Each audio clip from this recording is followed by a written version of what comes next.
Hey everyone, welcome to another edition of Family Campfire by Utah. This week we have a special, so this is probably going to go on longer than the normal 1 hour that I try to keep it at. Reason being is we are going to talk about the CWPPO and our Ohio dig that we just finished up and finished up with great success. Um, we've got a lot of people on the panel tonight and a lot more. We've got three or four more that's going to be joining later. So if you have questions, type them in the external chat. We'll get them answered if we can. And with that, I'm going to go right away to Sam Waters and let her talk a little bit about what all we accomplished. Okay, well, the final accomplishment at the end was that we were able to tell actually that there was a second route taken when the union come in. They actually had a second route through where we went in, and the first route they kind of knew about, but we were able to tell that Ocean Road actually had a curve in it there, and because of all of the relics that we found, they had enough evidence to prove that, and that in turn allowed the Historical Society to get a marker placed down onto the road where all of our cars were parked. So they're actually working on that right now. And David Mowry, who had written the book, who did a presentation there, was real excited about that. So he gets to add another chapter onto his book. It also made the landowners very happy, as well as Sarah Chadwell and Lonnie Kimball, who were relatives of Morgan. So it was a huge success. We had found, correct me if I'm wrong, Jeff, we had found a third of the relics to be Civil War. Yeah, I believe so. Okay, and we do have those relics, and we're to meet next week with the Historical Society to review, see how we're going to preserve everything and what they're interested in having. So we found a lot of stuff. Everybody did a great job. Great job. It was a success. That's awesome. Um, what uh, what was, in your opinion, do you think was the best items found as far Oh, as artifacts? Oh, well, I loved it all, but the ones that really stuck out to me was the Confederate stirrup that was found by Josh Silva. We had one or two, we haven't verified two yet, but there was a scabbard tip found. We believe we have two. An eagle button, I heard. There were several different things. We found three ringers. We found infield bullets. We found some heel plates. Sorry, that was my son making noise. Found some heel plates, so it's several different relics up through that valley where we could tell they actually went up the hill and was pinched on the ridge behind that actual farm. So we're going to get to go through these things, and then once they're in place at the museum with Jeff's maps and anything that they want to add, we're going to have those posted. So looking forward to that. Yeah, and that's going to be amazing once it gets completed. Yeah. Yeah, seeing the flow of that on the map is just going to be awesome. Speaking of the flow of that on the map, Jeff, did you have anything about the maps that we can expect to see in the future? Well, I'm going to see if I can make another map and show the tracement, or the, what should I say, the direction the troops were going, and give you a better view of where they crossed on Route 39. I'm pretty convinced with the artifacts we found, they crossed in one spot along there. It wasn't a wide path. It was pretty narrow, and there was a lot of gunfire that took place right there. So the flash in the pan, and I'm going to speculate that that probably only lasted a half a minute. Yeah, it doesn't take long to get things done when you're shooting. Yeah, well, the interesting thing is there's a lot of history. There's a lot of record of what happened. We helped sort through some of that, and some of what was written in the book didn't take place right in that particular spot because of what we were finding. So we were able to separate some of the stories, and the historian was pretty happy with what we found. We simplified the story, and like I said, this was a small skirmish that took place here. We got a big one. Yeah, from everything I heard, the historical society was sounded like they were ecstatic about everything we found. That they were really pleased. Well, they had nothing. They had nothing in their library or in their museum, so this is the first that they'll see anything come out of there. I was even puzzled with the years that they've known about this, why no one went in and found stuff, and if they did, they probably pocketed it. So this is the first time that they actually have artifacts that are going to be presented to them, no strings attached. That's really cool. What was the name of the museum that they're actually going to have these artifacts in when it's said and done? Isn't it the McCook House, Sam? Yes, it's the McCook House in Carrollton, Ohio. Yeah, all they have is a map on the wall of the basic trail that Morgan's Raiders took, and nothing real definite zoomed in on each particular area, and that's where we come in. We can actually say they went left, they went right, they went straight. So in this particular valley, we know that they come across the boring farm, and the account said that they busted through the fencing and went up that ravine, and you could tell that they curved up that hill onto the ridge, because that's where the three ringers were found. And they were shot right into the side of that hill, which would have followed them to the top. So it's kind of cool to actually have the path that they traveled. Yeah, that's ultimately that. To me, that is the part that rewrites the history for me, is to actually know which paths they took, and then you can look at it and see how they were boxed in, and it's just, to me, that is amazing to actually see. Right. When it wasn't known before, now we can see it and look at it and see exactly how it happened. Right. It's awesome. Um, we do have, just to let everybody know, Jeff Fisher, you're new to the campfire this week. Thank you for coming on. Jeff Miller, you two are new to the campfire. Thanks for coming in. Welcome, Frank, as always, Digging Freedom. Nice to see you in here. I'm going to go ahead and add Josh to the mix here and let him get some things in. But on top of it, what was your favorite thing of the weekend? Was it the hunting on the land? Was it the proving the history? Was it the camaraderie and the fun we had at the hotel, or do they all kind of equalize out? Who will answer first? Josh? I'll answer first. Okay. I enjoyed it. I enjoyed my time at the hotel. I'm sorry, but I was more worried about the maps. If they didn't work, if they didn't serve their purpose, I was going to look like a jerk. And I put a lot of time into that, so I'm pretty grateful when I found out that worked. I was kind of like in my own little world for a while there. I was pretty sure of myself. I didn't want to mess up. That's all. I just wanted to act. So after that, I was able to. After that, what? I'm sorry, I couldn't catch that last part. Okay. After that, I was pretty happy, and I was able to enjoy myself for the rest of the weekend. Yeah, it was amazing having as many diggers as we had there. People that I've looked up to in the digging community for so long. That was definitely amazing. But for me, it had to have been standing on that field and just feeling the history flow through you as you're out there. It was, I mean, those woods in that field would speak to you if you listened. It was amazing. It's hard to quantify what was I guess more effective. I guess that has to be an individual thing.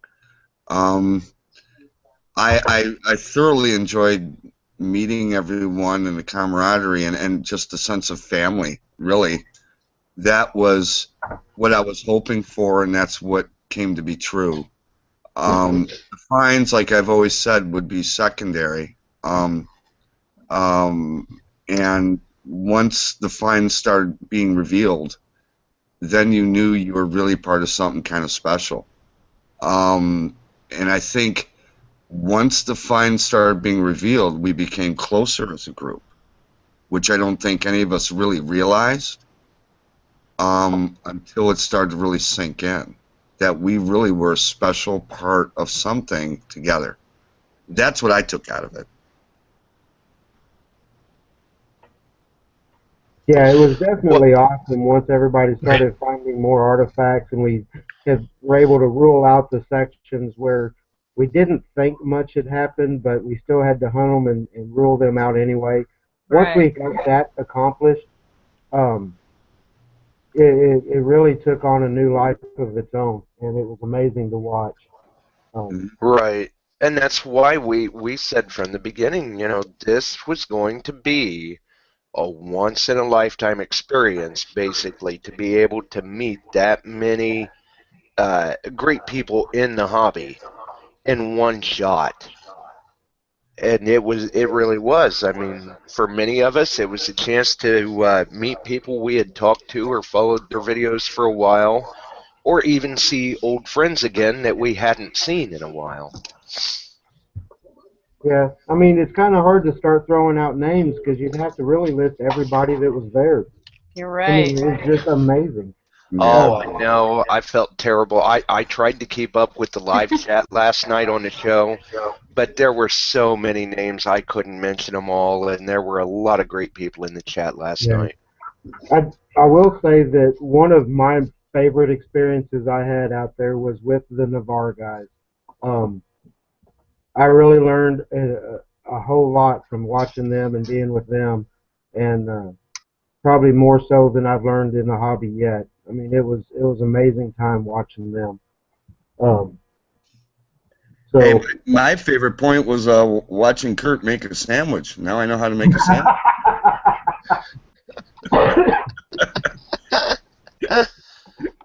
And man, he can make a sandwich, boy. Yeah. Yeah, he can. That was a big sandwich. One of my favorite parts was how these people from all different walks of life, from all over the country, and Danny from the Netherlands, get together. Some people have, you would think, their own egos, their own agendas, but I didn't see anybody arguing with each other. Even after drinking some beers and hanging out, there was none of that conflict that you get in other hobbies and other aspects of life, where people just going to have some sort of a conflict over personal gain. You know what I mean? No, you're right, Swansea. You know what? It was a very warm feeling all weekend. Yeah, I didn't see a single person there that ever acted like they were there for personal gain, and that was amazing having that many big names in the hobby that are all that stand up of characters to where they don't have that. It was really nice to see. Yeah. I don't know. When you have Howard Hewitt knock on your door and say, "Hey, I just want to talk to you. We haven't been able to chat." I talked to him in my room for like 45 minutes. The things we discussed, were amazing. Just to be able to pick his brain for 45 minutes one-on-one was awesome. It really, I mean, there's so many moments. It's hard to even go through them all because they're like flashes, Yeah. It's hard to describe every little moment unless you sit. And I think we're all kind of, it's like we're out of the honeymoon, so to speak. I mean, I've been sleeping like a dog for the past day because I just got no sleep. I was up till 3 in the morning talking to people and partying, and then you get up at 5 to get to the site, and then you do it all over again. I'm too old for that stuff, but it was. You sure couldn't miss it, and now it's like, oh, I'm home. The party's over, and it's all done, and it went by so quick. But there are just, like I said, there are little glimpses, moments, things that people said or did, or funny moments, serious moments, sad moments. All kinds of things rolled into one. That and that's why I mean it was a warm feeling all the way. Every day, you woke up and you saw, Josh in the lobby, or Utah, or you, Sam, or whatever, and it was a wave and a hi and a smile and how you doing? I'm doing good. How are you? I'm doing great. Let's do it today, and stuff like that. It was just it really was just a great time to have so many people together and feel the same way about each other.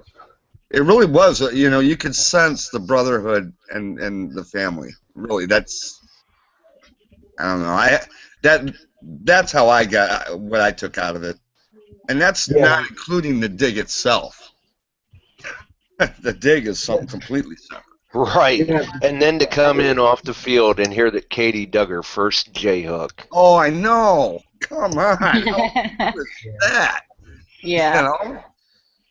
yeah. She, The first hole she dug, she was sitting there. She pulled it up out of the hole, and you could see this look on her face, like she knew she had something, but she didn't know what it was. And she's like, "Dad," calling her dad over, going, "I think I have something, but I don't know what it is." But yeah, it was amazing to see, and for her dad to look at it and almost break down in tears because here his daughter is 16-year-old and finding her first Civil War artifact. Awesome. It was a moment that I'm sure will never be forgotten, and there's so many of them that happened with everyone. you know, Uh, I was so happy to hear she found that. I was happy to hear about the stirrup being found and Josh's unfield and people recovering these awesome artifacts just to prove what we were there to prove. You And one know? of the other things that makes it so neat is not only was it her first Civil War artifact, but it was dug out of Ohio. Yeah. Yeah. Yeah. I mean, come on. Yeah. It's just as much fun for me to watch people reveal that stuff and see the look on their face, you know, and her look was just she was in shock. She at the hotel she was still in shock of what she found, you know. And same as you, Josh. You were like, I found an Enfield, It really was. It was a Yeah, lot of it really was a lot of mental. I wouldn't say stress, but it really got to you mentally. After Sunday, there was a lot that was on your mind when you were on that hill. There was just a lot on your mind when you were hunting. yeah. yeah, I mean, people were telling me, man, that was an awesome find, and I'm going, okay, cool. That I found metal. My detector's working. Yeah, yeah, exactly. one of the things we have to mention also that one of the artifacts that was found was by Frank Lopergolo from Detect America. He found that canister shot. Um, Yeah, that's an amazing find in itself because that proves that there was a whole other aspect to the battle. They actually used the artillery. So um, that anytime you can find one artifact that can add a whole other dimension to the battle, it's an amazing find. Right. yeah. When he found that, I was just, I think I was more excited about it than he was. And he sent that picture to me, and I was like, "Where are you at?" And he told me where he was, and I said, "This has got to be it." We were in our section of C3 there by the road, and then next thing you know, somebody found a three-ringer shot, and then I found an infield bullet, and then somebody else pulled a three-ringer. So I called Jeff on his phone. I said, "We found the spot," and just as I called him, he was already assuming that that's what it was. Jeff, right? You were talking to David at the same time. Right. We were just assuming that that spot had to be the likely spot. He put his finger on the map, and you called at the very same time and said we found stuff in that hole. So it was kind of an amazing thing. Yeah. Well, I remember when I dug that piece of horseshoe and I showed Jeff and he looks at it and he looks at me and he goes, you know what? This is a cavalry horseshoe. You might have something, and Wow. just knowing that I might have just found one item to contribute to that story, you know, you can't, you guys know, the feeling you get of, yeah, I found at least one thing, that'll help. Um, And I guess that's what I mean about the emotional side of it. And we haven't gone through all the things that people thought might have been trash. You know. Right. We have a Civil War expert that's coming with Jeff and I. His name's Steve Long. He's in the area, and he's been doing it for 30, 40 years. I'm not sure exactly how long, but he wants to help identify this stuff, and we may even have fragments from the actual cannonballs because we found the chunks of metal. It's a possibility. Mm-hmm. He's going to have a ball helping go through this stuff. I do have a question for you. The Historical Society, do they have someone who's going to be doing electrolysis treatment on some of those artifacts? Well, Frank Lupergolo is going to be shipping the one he built for us because he forgot to leave it there for us. So if the Civil War experts suggest that that's what we need to do with some of these artifacts, then we'll do that at his directions to make sure we're doing it right. But we will have one available for us. Okay.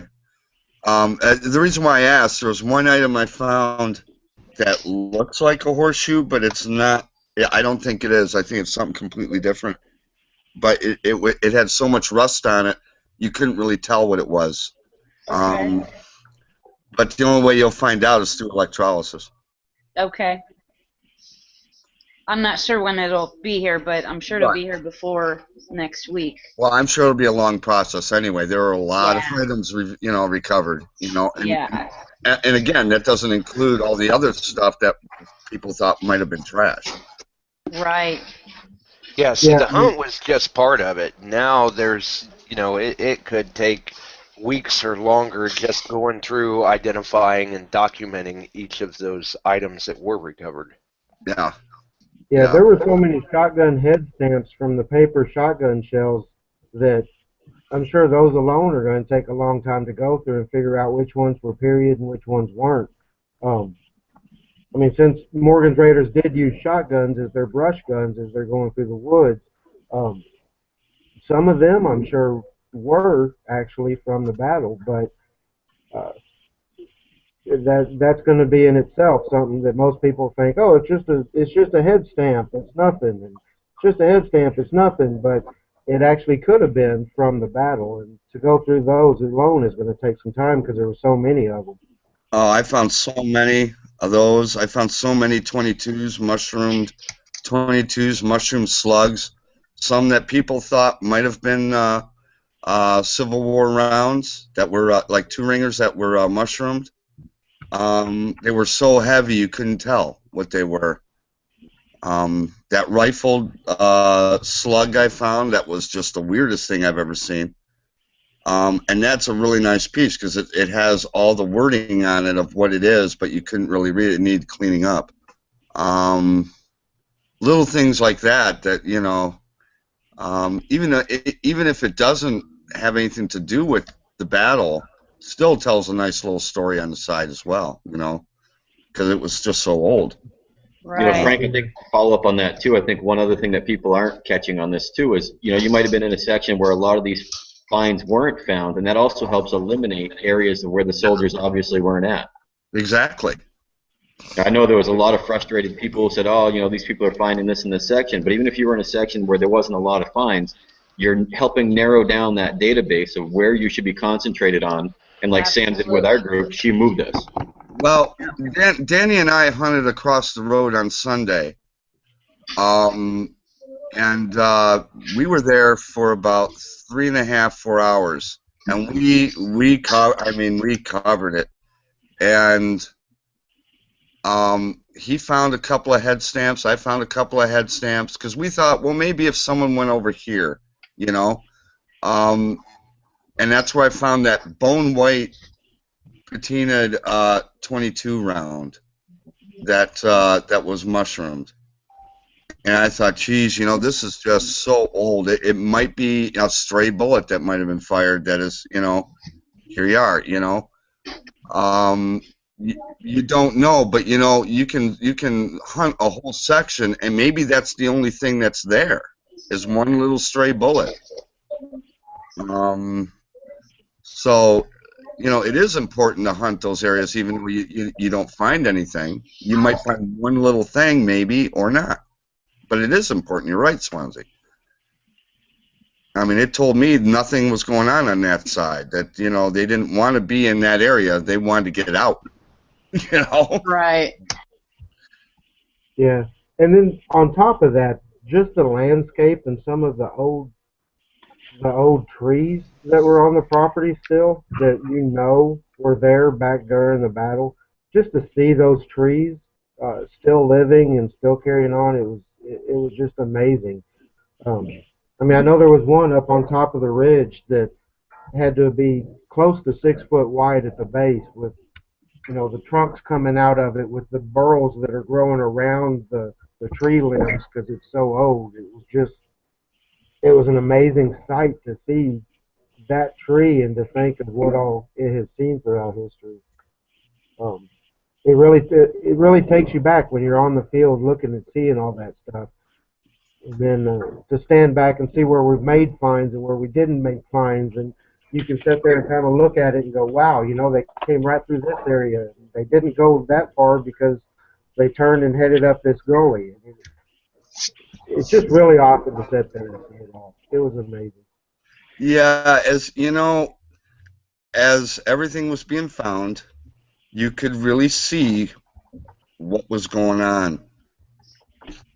Exactly. Those items that we were recovering were going to tell the story. Mm-hmm. Yep.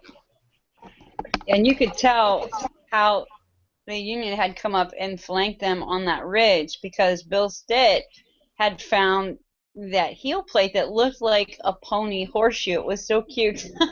And it's like, what is that? Is that a pony horseshoe? But when somebody posted it, there was another picture somebody posted that it was actually a heel plate from a soldier.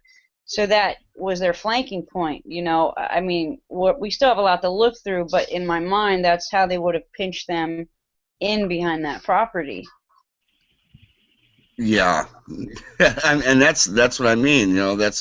That's all those little items. Once people started saying, "Hey, I found this," because we'd all regroup at the end of the dig after dinner, and we'd talk out front. It was starting to hit everybody. The reality that we're really telling a story here, and and it was kind of like a lightning kind of thing that hit everybody at once we started talking on Saturday what we were finding. And that was a really cool experience to see the look on everyone's faces when they it was kind of like a silence and just God, it's hard to describe. Just the way everyone looked at each other like, wow. Yeah. It was I'd like to say a great moment. It was one of the best moments I had there. That one moment where it all clicked for everybody out front. Hey Miller, I noticed you're not saying very much. Are you still here? I'm waiting for some space. Well, just jump in, man. Something that really got me was I thought, if this was my baby, if this was my dig, and I've been working on this.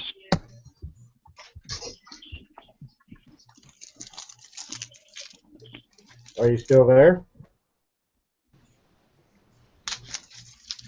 Oh, we got half of his comment out. Poor Bill. Well, in the Can you hear meantime, me now? Yeah, we can hear you. you. ask the Sorry, question guys. about the brass shells. Go ahead, Swansea. Just saying, Guy from the chat asked, wasn't shotgun shells in the 1860s brass cased? I believe some of them were. I don't believe all of them were at that time. I think it was right in the era where they're switching paper. away from brass. So it all depends on the actual stamp on the top of the head stamp, the writing that's on it, and also the center firing pin in it. It tells a bunch of different things. It'll tell you which it was, if it was from that time period or not. But yeah, some of them were. I found a head stamp that was so old, it didn't have the casing anymore. It was just the head stamp, and it had leather attached to the back. Still, I thought it was a rivet, like off a saddle.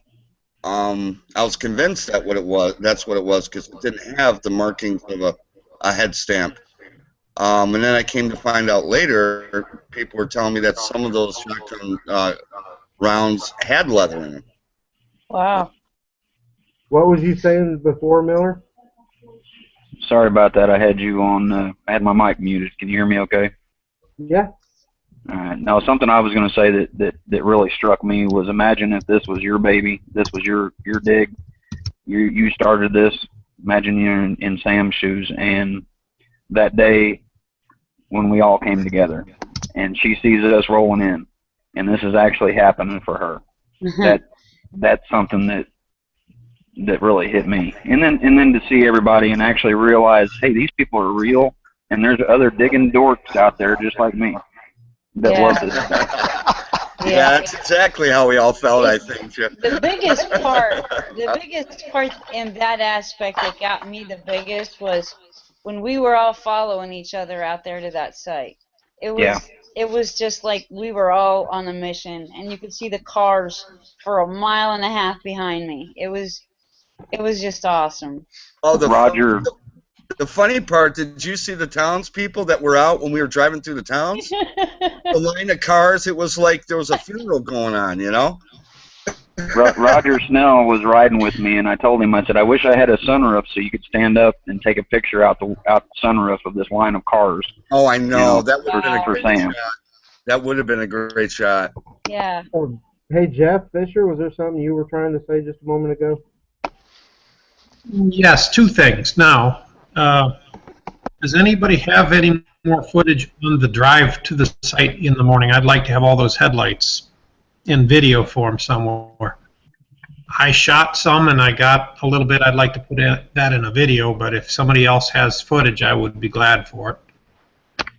Yeah, and secondly, if anyone listening does have that footage and they were part of the crew, they can post that on that pictures only page to where it'll be shared with all of us in the crew. That would be awesome. Okay. The second thing, one of the things that I enjoyed someone finding there was Greg Shipley on a 3-cent piece. That was in the B3 section, I believe, Sam, wasn't it? Yes, it was. So that was 1854? I don't recall. So, yeah, it was an 1853 1853. silver 3-cent piece. Yeah, that was a beauty. I was pretty impressed when he found that. I was happy for him.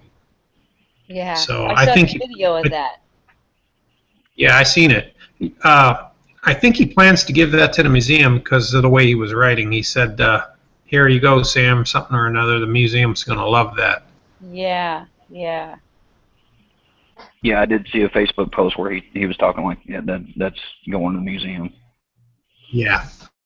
So that'll look really nice in a display. Secondly, if that is indeed a boot plate, the little horseshoe you're talking about, Yeah. I'd like to put that on display with the stirrup.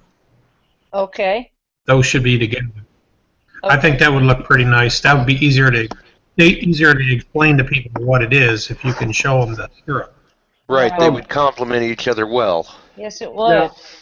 Now, Jeff, I'm Right. pretty sure you're familiar with the exact location of where the stirrup was found out there. Is there any potential of that having been from where the historical account shows or said that the horses had tumbled down into a ravine? Could that have been from that tumble?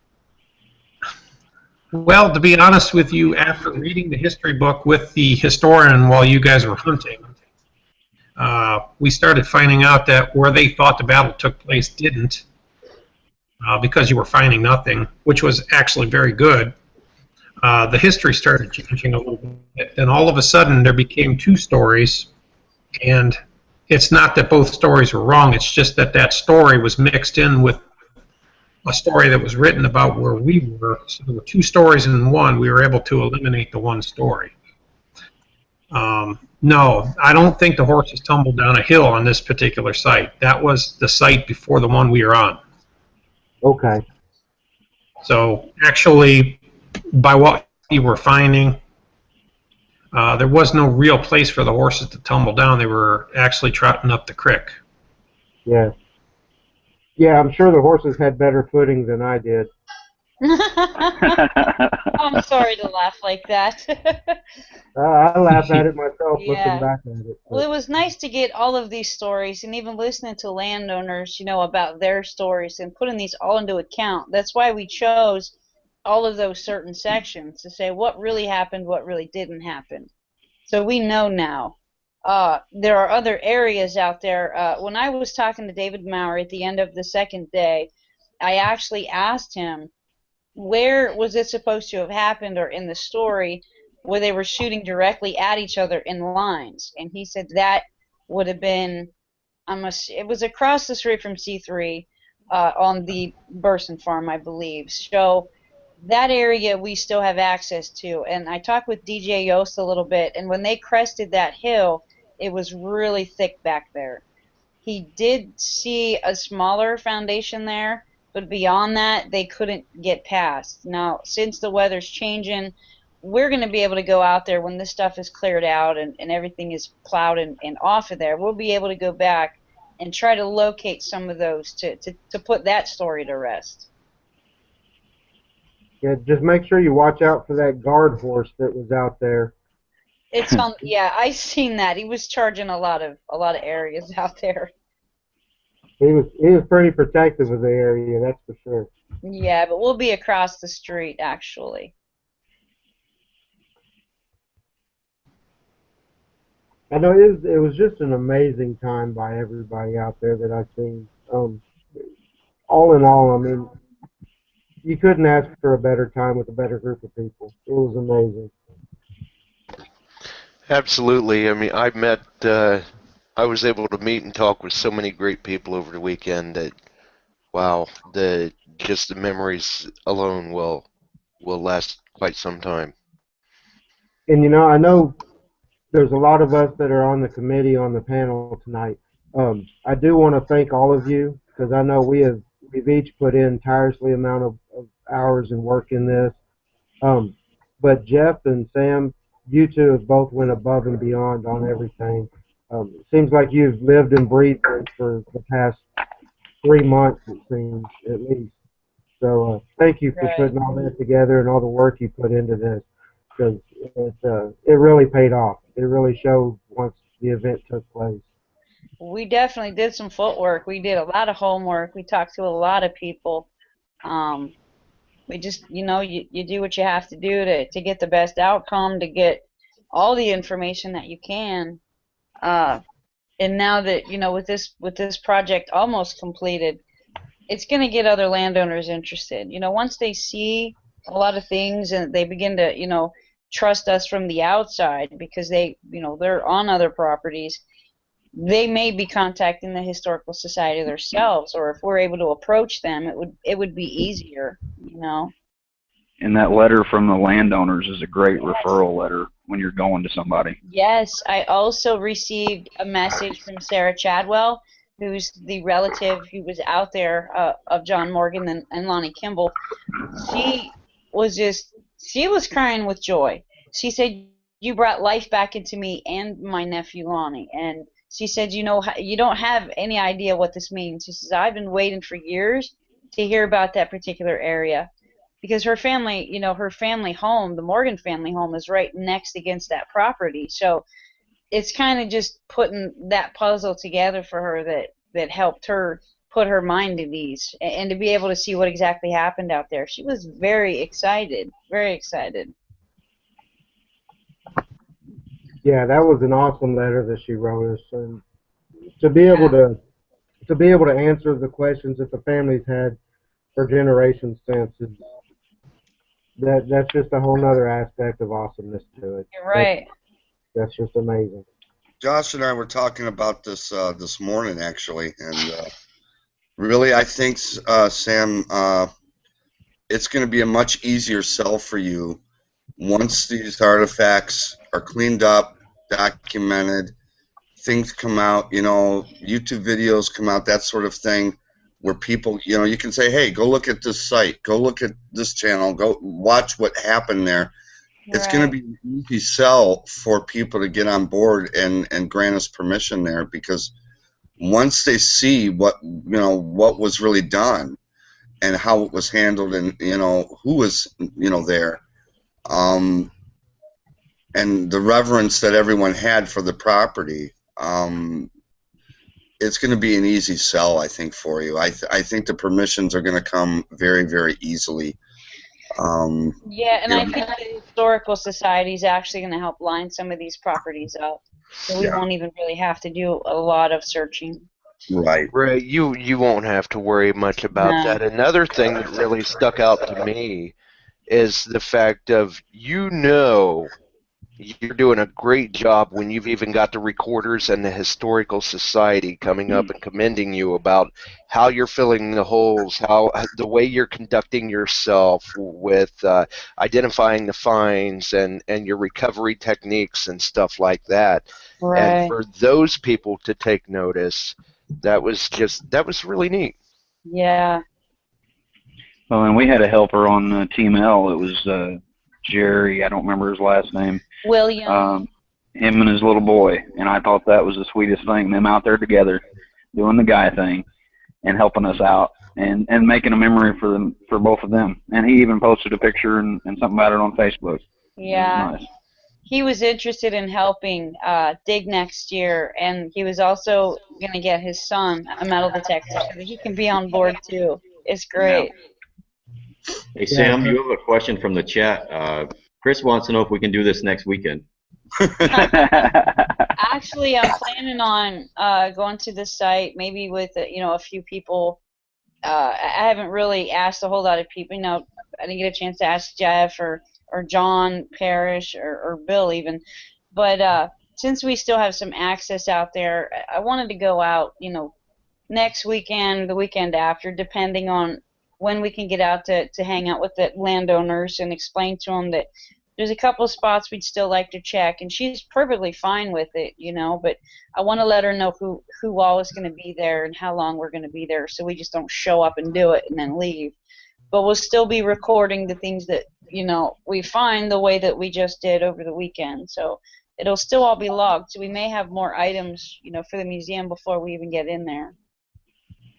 So I know that you said earlier when we were chatting about it that you really don't want to do anything to start the next step as far as the CWPPO is involved until this one is finished and complete. What do you foresee the next step being for the CWPPO? Is this something that you foresee going on for years and years like you had planned before, or is this something that you plan on doing for a few years and being done? Or in the future, what do you see happening with the CWPPO? Yeah, I see this going on for many years because we were granted access to areas all along this trail from Carroll County to the Ohio River, and you have numerous spots. And if you're doing this once a year, it's going to take a long time. Once we reach the Ohio River, we can backtrack, hit any areas that we might have missed or not spent a lot of time in, and continue moving west. We already have invitations to go to Jefferson County and Columbiana County, and actually I met a woman from the Historical Society at the Algonquin Mill Festival, and she was from the Jefferson County Historical Society, and she was looking forward to working with us next year. I don't know if we're going to make it that far next year. We still have plenty of areas there in Carroll County. This is going to go on for a while. I know I'm not very good with geography, so about how, when you say from Carroll County to the Ohio River, about how many miles of the trail is that? Oh goodness, I'm not sure. You have about 3 counties. I don't have the map in front of me, but you have. I know that they traveled through Harrison County as well. They traveled through Columbiana, through Jefferson, up into the area of Wellsville, and I'm not quite sure what county that is, but we are talking 4 more counties on top of Carroll County here. That's amazing. That's amazing. That speaks volumes for itself. Congrats on that. For them to be able to give that to you right off the bat like that, it's just the tip of the iceberg, but it's going to be falling in your favor. It has. We have people approaching us.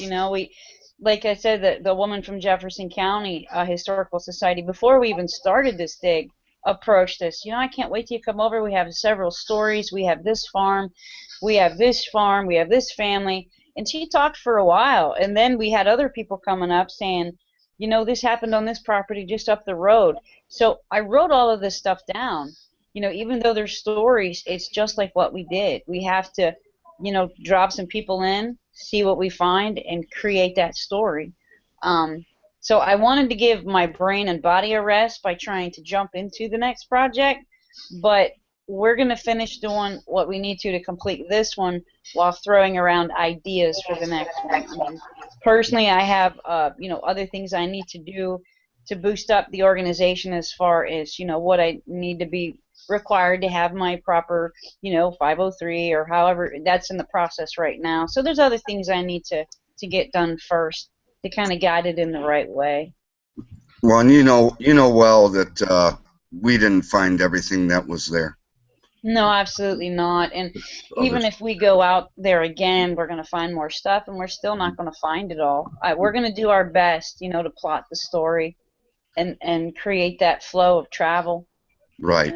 Well, it's like Danny and I in that one spot. I find the stray bullets. I mean, you don't know where you're going to find anything. But I think that spot where we were finding all those hits. You can go over that for days and still not find everything. Right. Yeah. Right. One thing I wanted to touch on as well, and on behalf of the diggers, Sam, Utah involved, and everybody else, the opening presentation really set the mood for the entire weekend for me.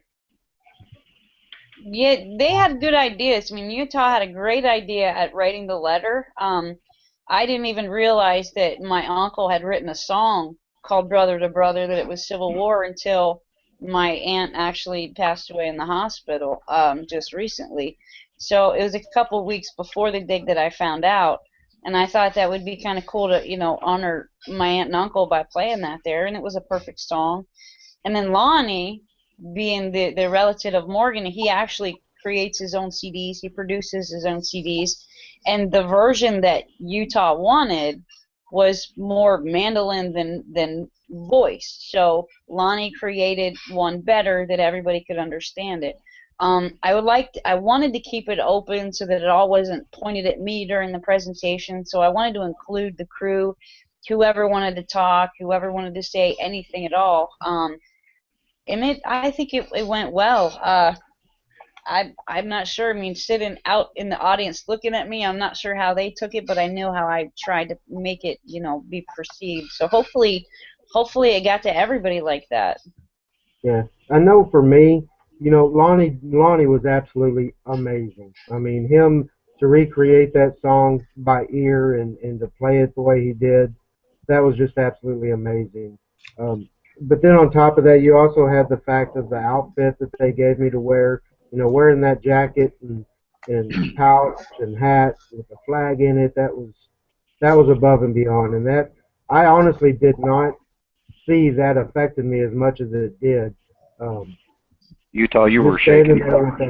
Yeah, Utah, you were shaking. Yeah. It was an amazing feeling to be wearing that outfit. It was just, it really hit hard. I did not expect that.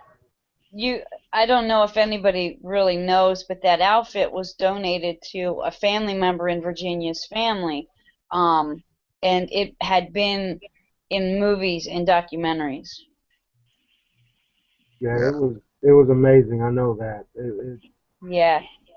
Well, and that's what I mean. There are moments there that, like I said, there are flashes and flashes, and that you can't remember all of them, and that you guys are bringing up this, that song that was played. It brings me back to Saturday after we all got done digging. I get in the van, I turn on my car, and the song "Us and Them" pops up. So I kind of, I turn it up and I'm listening to it.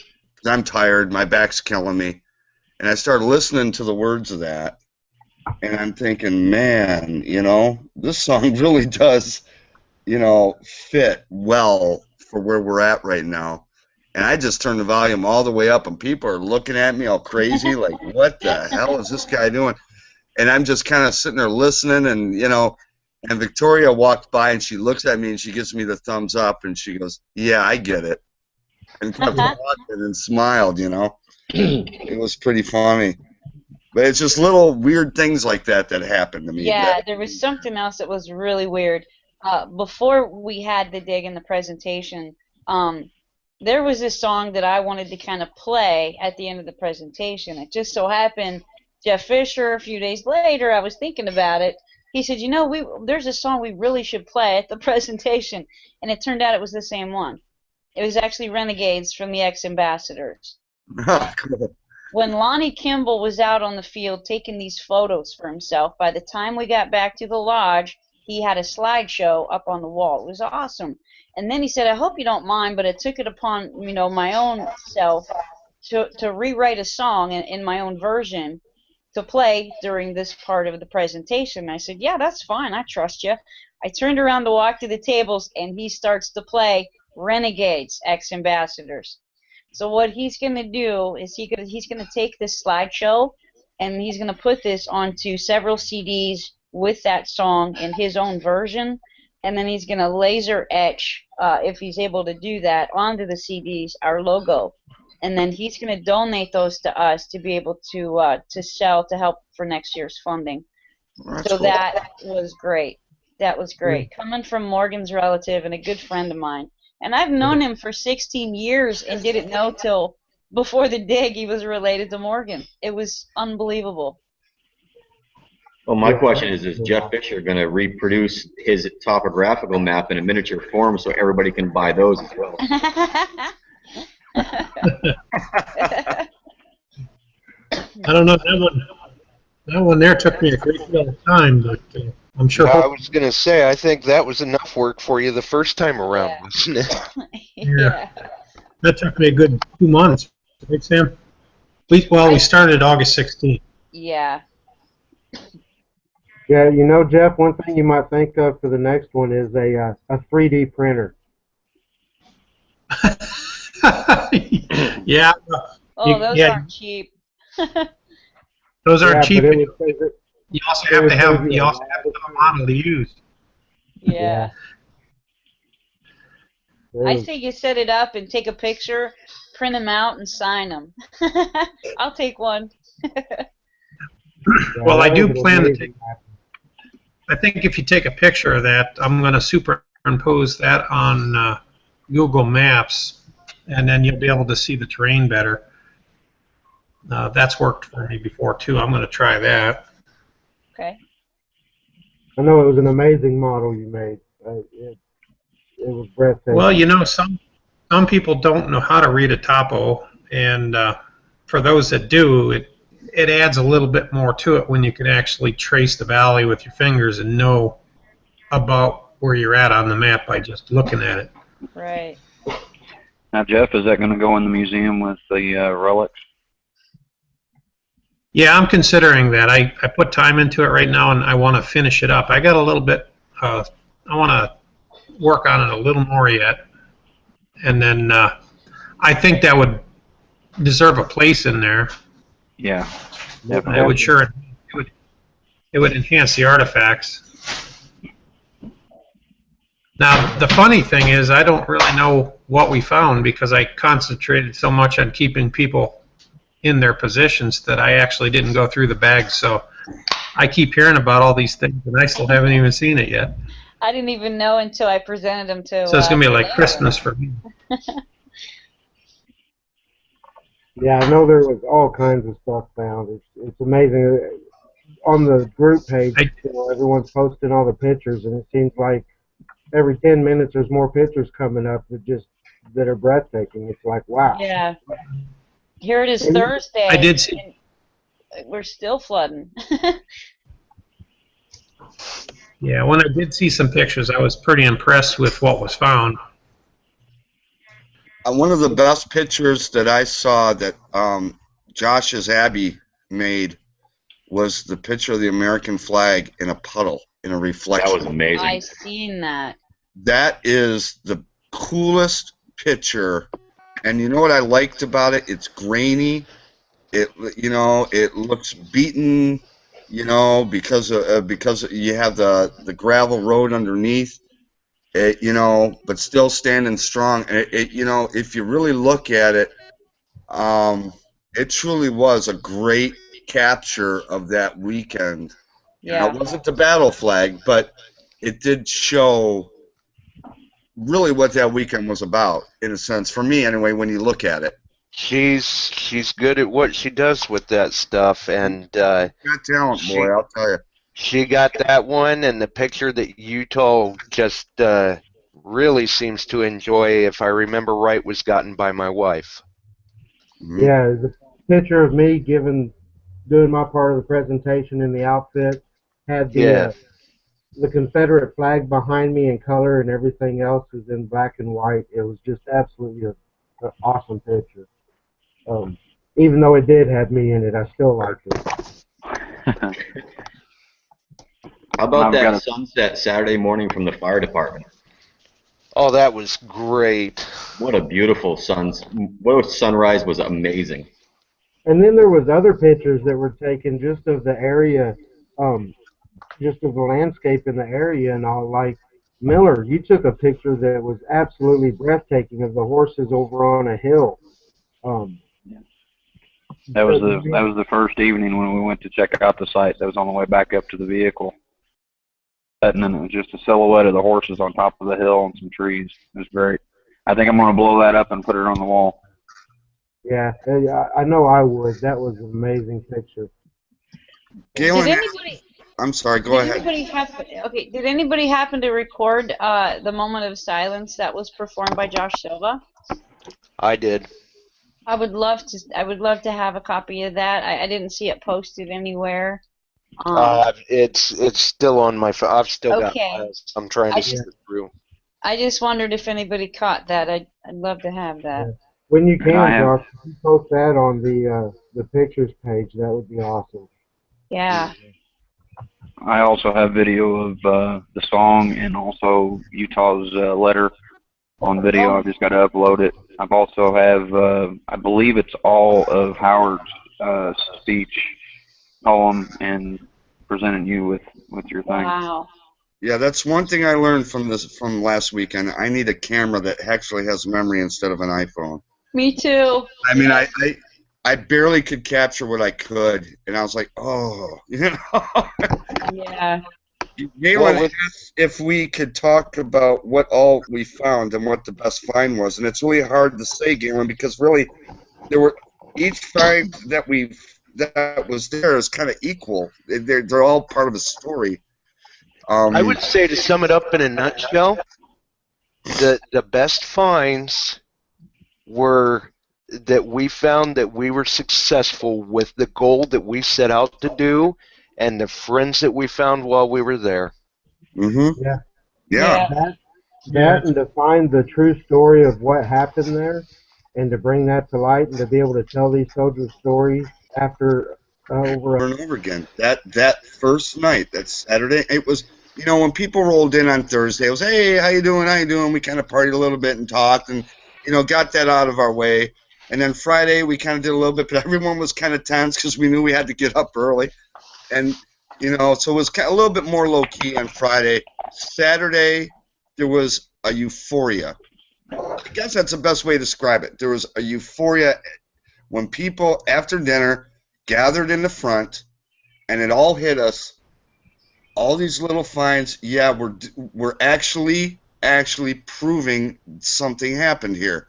And it was a quiet, strange moment that we all kind of looked at each other. It got real silent, and it was one of those silence that no one really wanted to break until someone, walked in or walked out and said something, and then it kind of broke. Because I think it all hit us at the same time. I will never forget that moment, just the look on everyone's faces. And Utah, you were there. Josh was there. Kurt was there. Tim was out there. Bob was out there. And we were all, I'm pretty sure Chris was out there. And it was a weird feeling. And we knew that, this was much bigger than us. at that moment. And it's like Josh said, it's something that, it wasn't so much the finds, it was the whole experience was the best find. I guess that is the best way to describe it. Yeah. Now, if Galen, if he was looking for more physical items, I understand that. And, of course, there's the canister shot. There's the stirrup found. There were numerous bullets of all kinds of calibers. There was a that was found that can't really say it was from the soldiers because it could have been someone with landowners, but it was definitely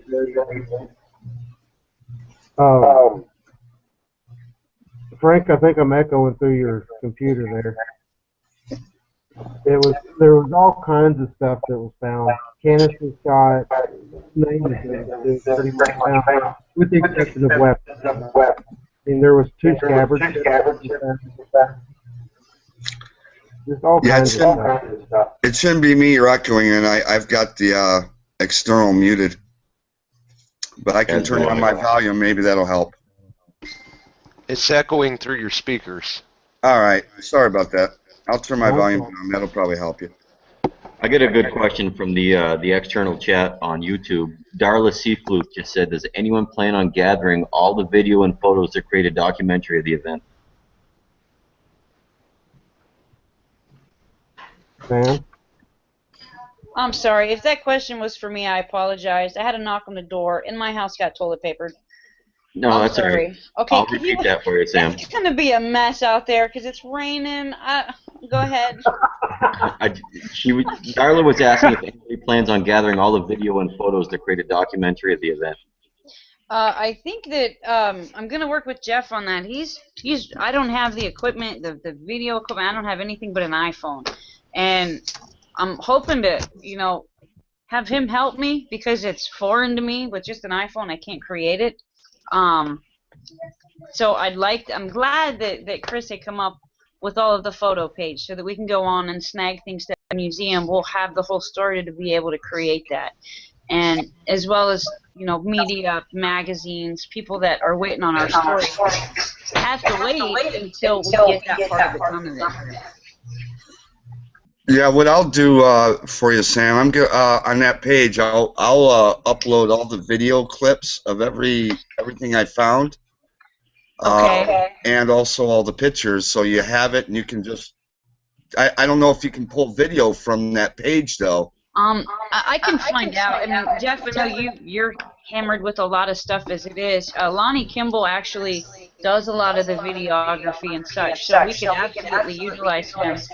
He'd be more than willing to help to try to create something for us. All right, well, let me know. And, I mean, if there's something there you want to pull out, you'll see it. It'll be up there. And some of it may be real boring because, it's I was making a YouTube video. So whatever piece you want to pull out of that for part of that or whatever, pictures you want, you're more than welcome to them. Okay, thank you. Mm-hmm. I'll add Lonnie to that. I'll talk to him a little bit, Jeff, if you want. Unless you wanted to take that on with just us, that's up to you. Because I know you're good at putting that stuff together too, but I know you're busy as well. Well, I know sometimes when I get a bug to do it, I get it done. So we'll see what happens. Usually, I just get an inspiration to do it. So. Okay, it won't be anytime soon, so you got plenty of time. I really do hope someone does have the gumption to make one, because it would be nice to see everybody's, not every find they have, because again, some of them are just weird things, but it would be nice to see everyone's experience when they dug something up that they thought was relevant or could have been a part of something, or even just a narrative they make. It would be nice to see all that together. I would love something like that. You and me both, yeah. If you'd go to my Facebook page, I'd have phase 1 and 2 of what I'm doing. Yeah. And shows a little bit what's going on too. So stop in there and have. Yeah, absolutely. And I made sure to share that video as well, Jeff. Good job. Yeah. Okay. Yeah, it's just, I will add. the thing is, Jeff, it's hard, unless you know the video's out there, you won't know it's out there. You know what I mean? Right, that's why I said it right Yeah. now. I will make a YouTube video. It's gonna be a little time though before I can get started on that. Yeah. Yeah, same here. Yeah. Yeah. With me, mine will probably be in 3 parts because I have I don't know how many things I dug. I mean, I dug up so many buckyballs and slugs and things I'm not sure were part of it, but could have been, and 22 rounds, and you know, I And, I you know, wanted to point something. just from listening to Kurt Franz when he was typing in the chat there, it sounds like he's going to be using most of those pictures and videos in his YouTube video that he puts together eventually.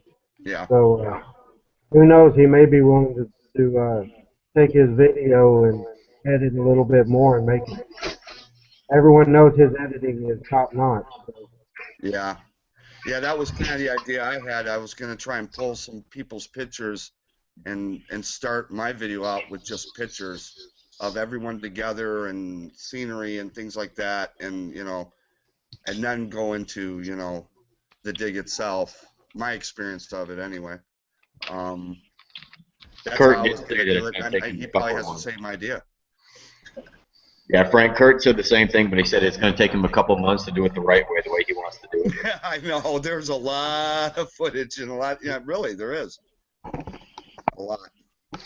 It's just disappointing. I had a lot of my footage on a camera that went down. I can't even retrieve that. That's all a loss. I'm so bummed about that, man.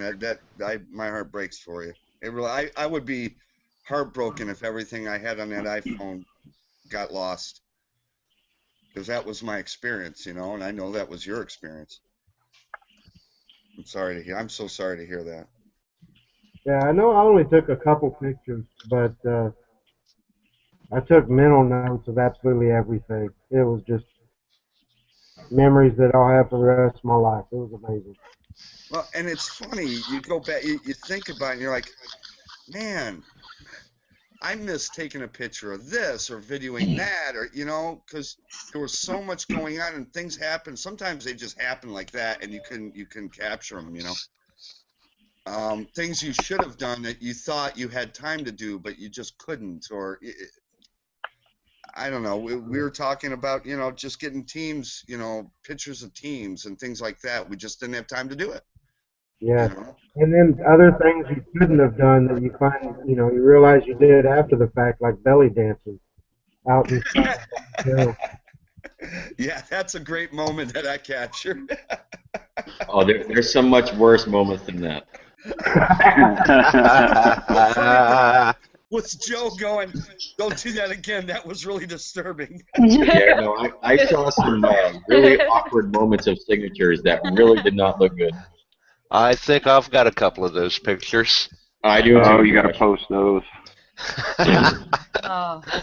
Tell you something that was great. I don't know if anybody got video of it, but Danny coming over like a kid on Halloween, but in reverse, handing stuff out of his bag.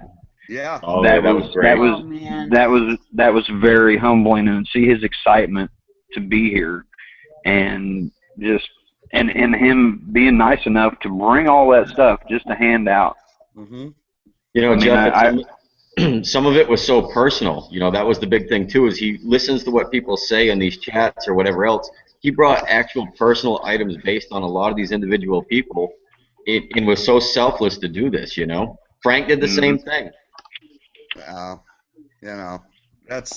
Danny and I, we talk every morning, so we're kind of the same. He's my little brother, and he calls me his big brother. And he got me pretty good. He goes, "Oh yeah, I got you this bottle of Netherlands brandy, a beautiful bottle in a white crock, just beautiful." I'm thinking, "Oh, that's awesome." And he goes, "When you get home, try it." I go, "Okay." So I open this thing up. It's all corked and whatever. It isn't brandy. this stuff is like moonshine. I'm like, Oh, what is geez. this? And he's laughing at me. He's watching me, taking a sip. But he goes, yeah. He goes, it'll take you a while to get through that. I'm like, oh my God, this is not brandy, man. Well, and that's just funny considering your size, that you're the big brother. Yeah, right. I Oh, think that was the big surprise of everybody. Wow, I thought you were like 6 foot. Yeah. yeah. Well, Frank, that and everybody thought I was short and fat. So Exactly. Now, I'll tell you, one of the best things I got out of there was this signed shirt. I love this thing. This is going up in the man cave. I can't wait to get that put up. I can look at that and smile all the time. The best thing that happened while I was there happened with not very long after I walked into the lodge at all. Um, Chris Quinn came up to me and he said, I was leaving to go pick you up at the airport, and I told my daughter I was going to the dig and I'd be back, on Monday after it was over, and said I was going to be picking people up at the airport, and she specifically asked. She said, "Is it Utah Nichols from Family Campfire?" And that made me smile from ear to ear, knowing that there are younger people out there that actually watch the chat and enjoy it. That made my year. Um, that was really touching. But I don't know if you guys have seen the video Chris posted, I believe, last night of Danny and Utah getting picked up at the airport. Yeah. I did. Yeah. yeah, I had been waiting to give Danny that hug for quite a while. Yeah. Yeah. Yep. We saw you strutting through the airport. It was cool meeting Danny. It really was. Well, gentlemen, it's been real, but I've got to run.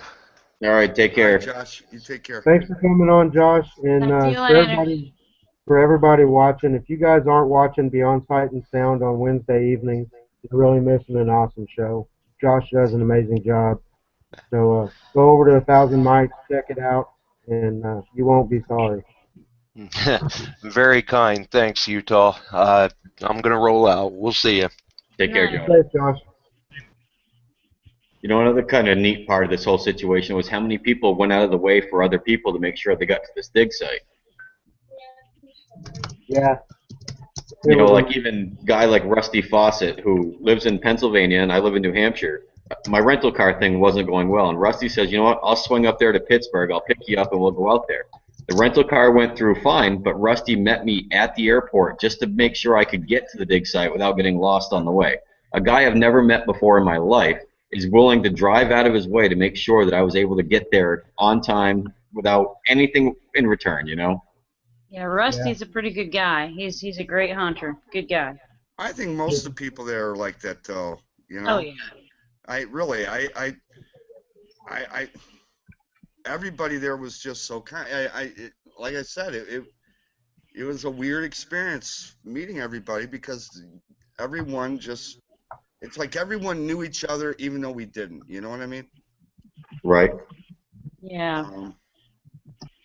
And there That's definitely like, was a camaraderie feeling that whole weekend. It's like Smoking Joe handing out cigars. I think those were probably $6-8 cigars. It's like handing a pack of cigarettes to somebody. Mm-hmm. Yeah. When he handed me that cigar, I said, Joe, I've never smoked a cigar in my life. He goes, that's not a problem. I'll show you how to do it. I still have one of his cigars. I told him I'm not going to smoke it until I do a separate dig, and then I'll have it done. Yeah. And he smiled. He was like, "That'd be cool." You know, He was really a pleasure to meet. Joe Canalori is an amazing guy to talk to. And the other Yeah. funny thing, Frank, and you remember this, how about when that poor bride and groom showed up to check into the hotel? Oh my God, that was funny. That was so funny. They didn't know what hit them. But you know what? They were so graceful about it. You know, somebody, I can't remember who did it, and you might remember, Frank, who said, can I sign your dress? Oh, that was Bob, I think. Was that Bob McCarthy? Yeah, that was Bob. And she stood there and got photobombed with all of us just standing there outside taking Right. pictures, and the husband's holding everybody's cell phones, taking pictures of his wife with all these weirdos. I know. Exactly. That was a great moment. You can't write that. Right. No. I didn't even know that happened. I was looking through pictures and I'm like, why is there a woman in a wedding dress there? Oh my God, Sam, it was hilarious. She gets out of the limousine, the guy goes and drives the car around, and she's standing there, and we're all talking about what we're doing because she's asking us questions. And finally, somebody had asked her, "Can we take a picture?" And we just got surrounded by her, and the husband's taking the picture while he's in the background. Oh, see, I missed a lot of stuff, and next year it'd be a lot different. I'll be able to talk to more people, hang out, relax, and you know, Well, you know what though? Honestly, we all needed that. We all really did need that time after hours to hang out like that, because really, you know, you're walking up and down this terrain. You're tired. yeah. Your emotions are high. Once you know it became dark, you ate dinner. You needed that just for a little bit of cathartic kind of reason. I think we all just needed that downtime together to just joke around and whatever. After Because the it really somber, was an emotional experience being on that site. yeah, Yeah. after the somberness of being on that field all day, you had to cut loose at night. Otherwise, you would drive yourself crazy. I mean, it was Right. it was it was such a feeling out on that field that you had to compensate for it later. Yep. Every time I had to go out there for either talking to the landowners or checking out something for Jeff on the maps, that hit me every time. Every time. Right. Yeah. I mean, you could not help but have it hit you. Especially when you saw all the those foundations as soon as you pulled up, and there were those foundations, and you're like, wow, there were structures here. Imagine what it must have been like back then. And that's, you know, it really was an experience. Yeah. It really was. Yeah. Yeah, it was great. I really was. I think it really not only put the CWPPO on the map and recreated the history and told the story like we wanted to do, but one thing that no one has really mentioned or touched on that much is, we really made detecting history there as well. I mean, yes, there have been group hunts before that have had more people or as many people involved in it, but they're totally different type of hunts. Um, this is the first hunt with detectorists on an actual Civil War battleground that we had the chance to rewrite history with. Um, I mean, there's been other detectorists on battlefields, but they're not changing the history of that battle. They're not adding anything to the story that happened there. Honestly, this would just made detecting history. And to be a part of that is just absolutely amazing. Right. Mm-hmm. I'd like to add something. I really don't think people have to put in the effort like we've done by bagging, by mapping. But this is probably one of the last sites in Ohio this far up north. I just felt like it was our duty to do that for Ohio. There are a lot of sites down south that people want them, and I have no problem with them relicing. I don't think everyone has to do what I've done as far as mapping and whatnot, but it would be nice if somebody would practice that once in a while. Well, it's almost though, Jeff. It's almost like that has to be done though to show it. Once all the items are found and documented and pinpoint where they were, you can actually see from where the cluster of finds are where those people are. If you look on those maps you make are so important. They really, really are. I do agree with you.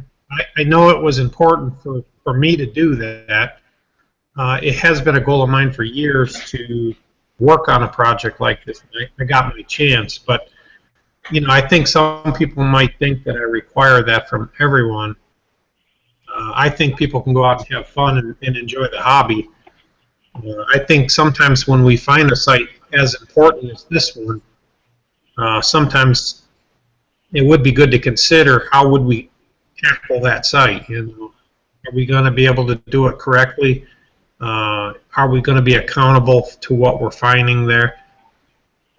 I enjoy a lot of finds on YouTube from other people from down south, and they're finding some really nice stuff. And I don't have a problem with that. But like I said, this particular site was important, and we wanted to get the history right. Mm-hmm. Yeah. No, I completely agree. I don't know, some of the sites I'm on, there are structures that are they're an open field, but there was a structure there. Yeah. And some of those artifacts that I find, are directly related to the structure. And it tells its message in itself for my historical society here. So even though the structure is lost, I still can recover little things to prove that something happened related to it. So it is important. All those strange artifacts are very, very important, because you never know which one is going to really be the big one, even though you don't think it is. That's for the historical people to figure out. Right. One of the funniest stories on Sunday, I don't know, Sam, if you heard this, but I was hunting with Danny, and he came across a screaming target. He's digging, and he sees what looks like a barrel of a gun, and he's digging, he's all excited, he's getting all nervous, and he dug it for like a half hour, and then realized it was just a piece of pipe. I did hear that. He was so mad. And he's like, "It's not funny, Frank," and I'm laughing. It actually is. You know how hard that ground is? It was like clay, and I'm digging it, I'm going crazy. I'm just laughing at him. It's not funny. Hey, looks like we finally got Kurt in here. Sorry for that link going bad, Kurt. I had to get a different link a different way for it. But welcome. My pleasure to be here. So, Kurt, most of the time we're just been talking about what it was we enjoyed about it, what our favorite find was out there, what our favorite time was that we'll remember forever from it. So what with you? Tell us what you enjoyed about it, what you found, what you thought was amazing about it, and so forth. The whole thing was amazing. The part that sucked the most was having to go to bed. Because I was missing stuff. Every night I stayed up way too late, way longer than I even thought I would even go beyond. And it was hard saying goodnight to everybody because we were having too much fun. Yeah, it was definitely a blast. Going to bed, you kept me up till 3 o'clock in the morning, Saturday morning. I stayed up longer than Ned. Oh, jeez. I didn't miss a swing, though. Nope, me either. I say we all bring lawn chairs next year. I'm fine. We were pretty. I don't know about you, Kurt. I was wrecked or Monday when I got home. I was like, "Oh my God, I just got to go to sleep." It was like, going to homecoming and getting a hotel room with a bunch of guys and and having that homecoming party after the dance and whatever. And when I woke up Monday morning, I felt like I was ran over by a truck. Yeah. The whole time, the adrenaline was just running the whole time, so I didn't know it until I crashed. Yeah, and you could barely sleep. You'd fall asleep for a couple hours, and you'd wake up and go, "What time is it? Is it time to go?" And Yep, I know what you know, that's like. I'm just glad I brought my Keurig because I had coffee on demand if I needed it. You know And what's guys, amazing?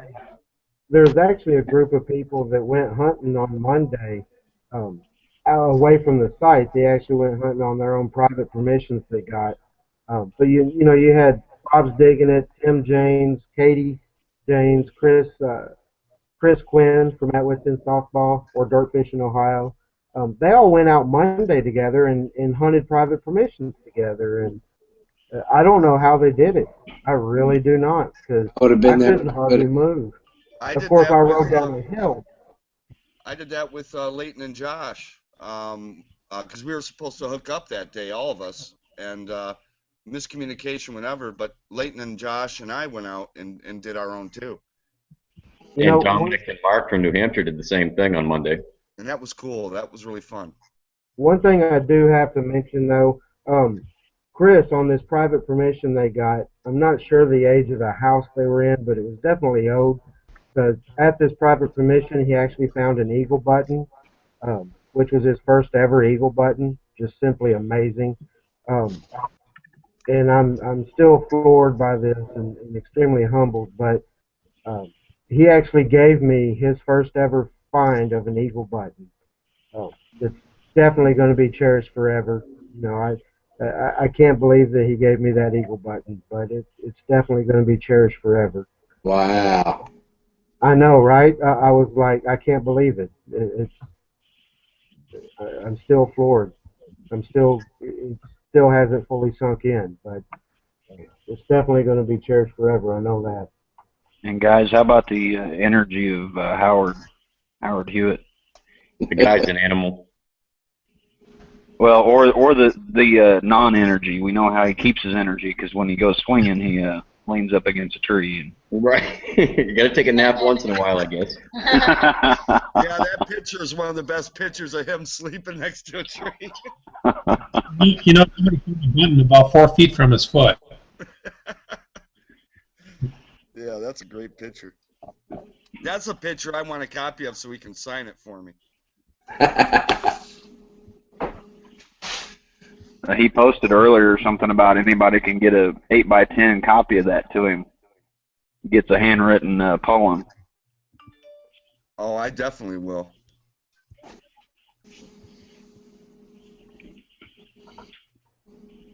Yeah, and that's the thing, we all talk about all these little stories, like Kurt finding his large scent, you know?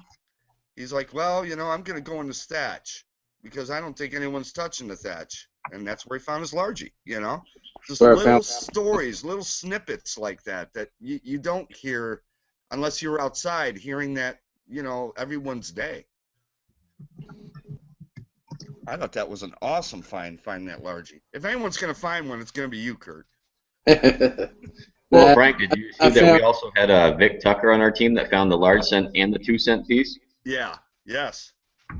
I found, We had a few. I think we ended up with 4 or 5 large scents. I found two. Brad Johns found one, and Vic found one. Okay. T-Rex down to large scent? Spoiler alert.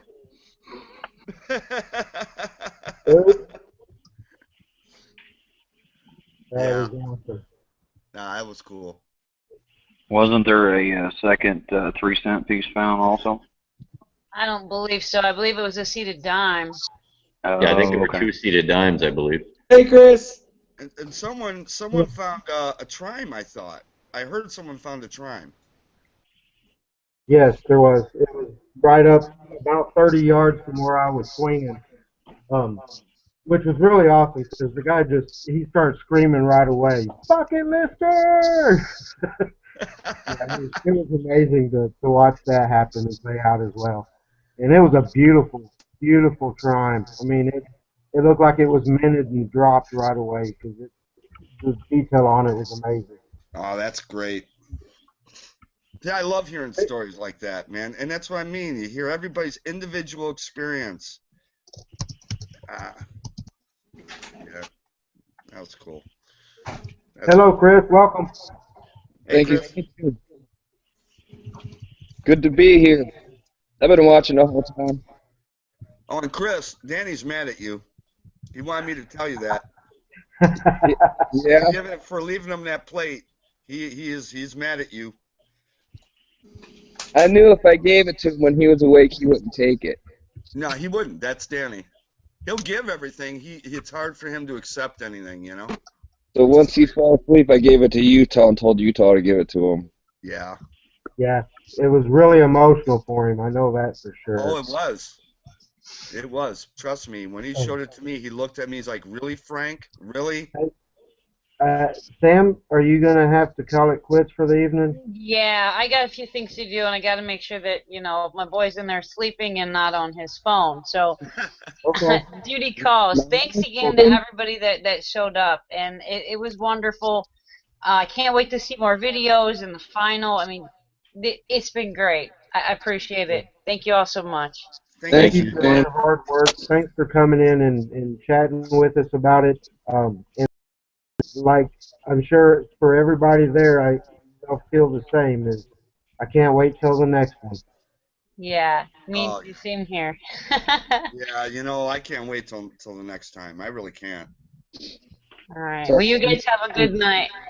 All right. You too. It's going to be our family reunion. That's the way I look at it. Yeah, definitely. there was definitely. Chris, since you just coming in, what was the most amazing part of it for you? For me, Being my roommate. I was his roommate first. did you direct that question at me? Yes. The most amazing part of it for me was just meeting everybody and hanging out with everybody. It was amazing. I mean, the dig was great, the site was great, but just hanging out in front of that lodge, chopping it up was just absolutely amazing. It was Oh, very yeah. cool. That first night, you could slap a smile on my face.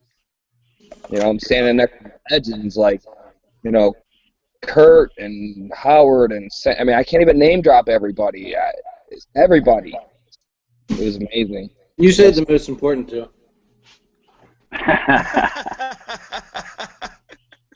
Yeah. Yeah, I mean, there are moments, like I said, there are moments, I'm sure you have a lot of them, Chris, because you were hanging out quite a bit. One of the funniest things that happened to me there, I'm dead tired. I get back to the room.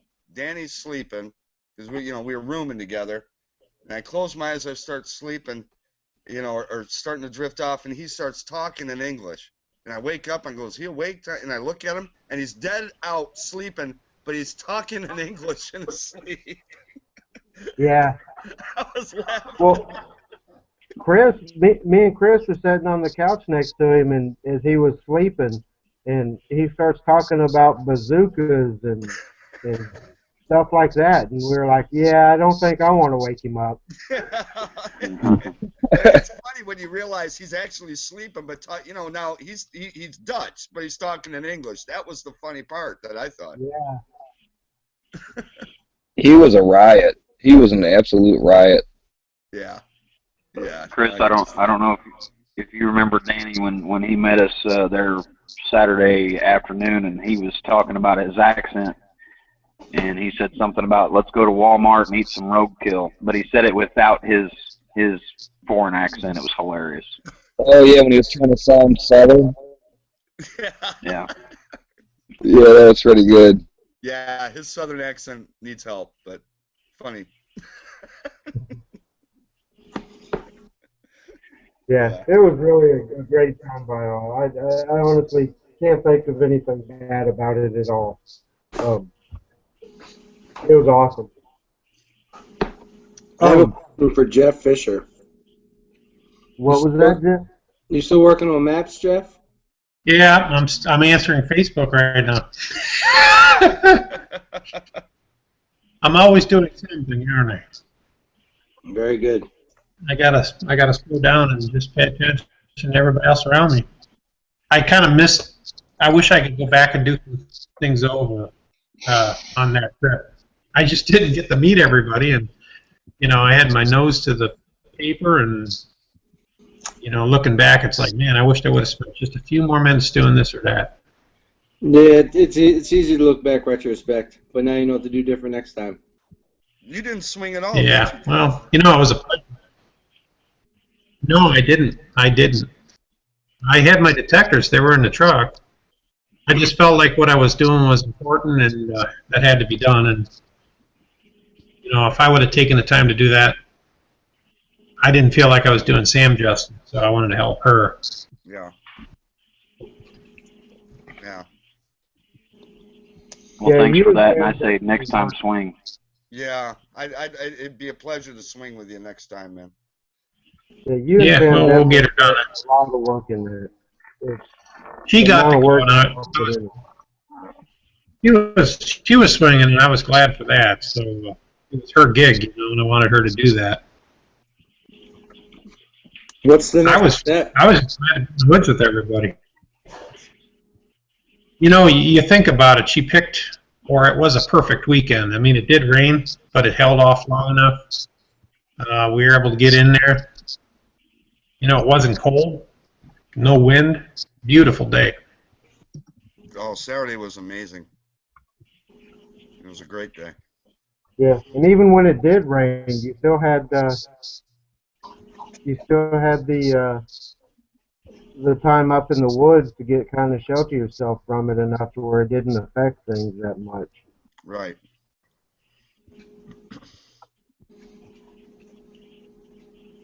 Is my hair messed? It's beautiful. I did not. Got a lot of glare there, buddy. All right, I'm going to actually go ahead and call this it for the live portion. Did anybody have anything they wanted to add before we go off air? Where do we go next year? What's the plan? That's yet to be disclosed, but there are definitely places lining up. Very good. I just want to go on record saying it was the most amazing time of my life. Great times with great people. I agree with that one. That weekend was, I will definitely say, was the highlight of this year for me. Meeting everybody and just sharing that love that everyone had, for the not just for the hobby and what we were doing, but just for each other. It was just an amazing, amazing experience. I agree, Frank.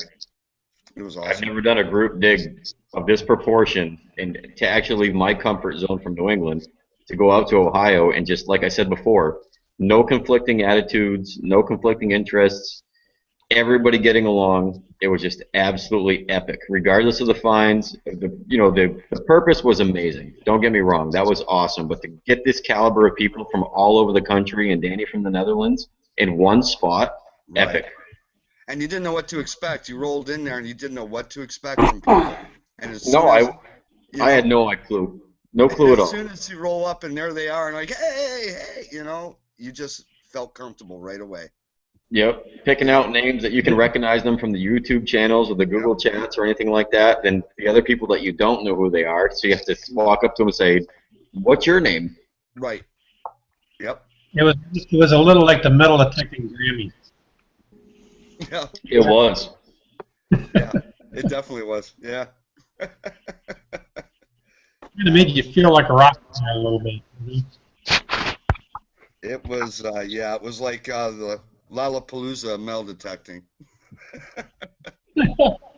I thought a little bit like it was like Woodstock. Yeah. Yeah. It was a small Woodstock. That's what it was. Yeah, it was cool. It was cool. All right, guys. Everybody in the external, thanks for coming out and enjoying the chat with us. If you want any more info on the CWPPO, you can sure find it at CWPPO.com. We have a website set up. Log in, register there. There'll be questions answered. There's forum pages there.